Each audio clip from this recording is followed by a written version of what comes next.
Judaism there are 3 prayer services, and these prayers roughly reflect the services and the sacrificial services you had when there were temples standing in Jerusalem. In our particular service, we start off with blessings, thanking God for helping us to wake up in the morning, to differentiate between night and day, for allowing us to clothe ourselves, to allowing us to unentangle ourselves, and basically taking care of our needs. We separate everything through something called Kaddish, easily loosely translated as holy. One of the things about Kaddish which is interesting is that it talks about God's greatness and God's sanctity, but it doesn't really mention anything about death, because in Judaism we basically see God as infinite, and whereas we have our finite lives, that there's something that's bigger than us out there. So the service starts with this mourner's Kaddish, and then we recite both a series of psalms and praises to God until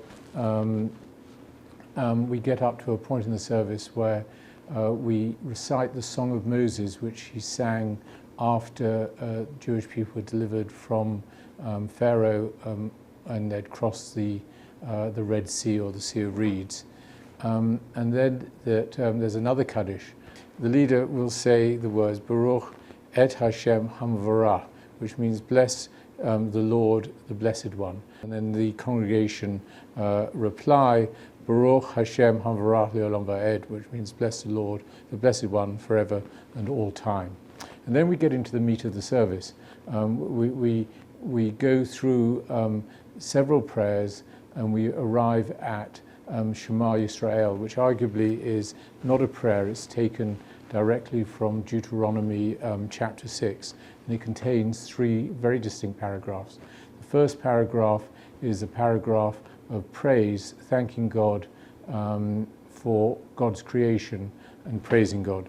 It basically establishes the creed of Judaism. Then the next paragraph talks about God's revelation and how God talks to us.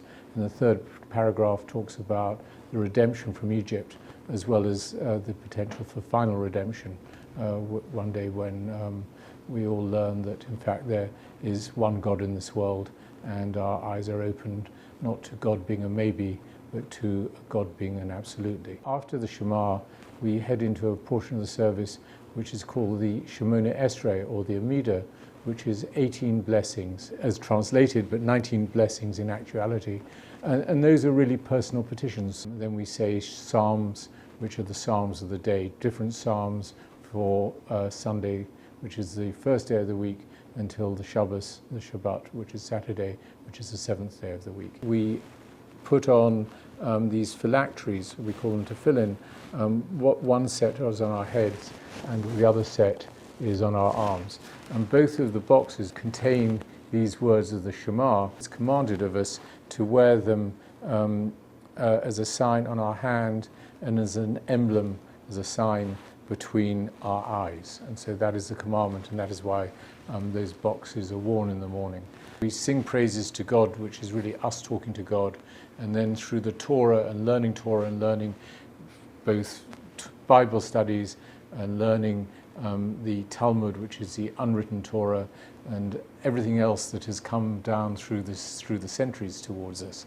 That is how God is speaking to us, and that is how we learn.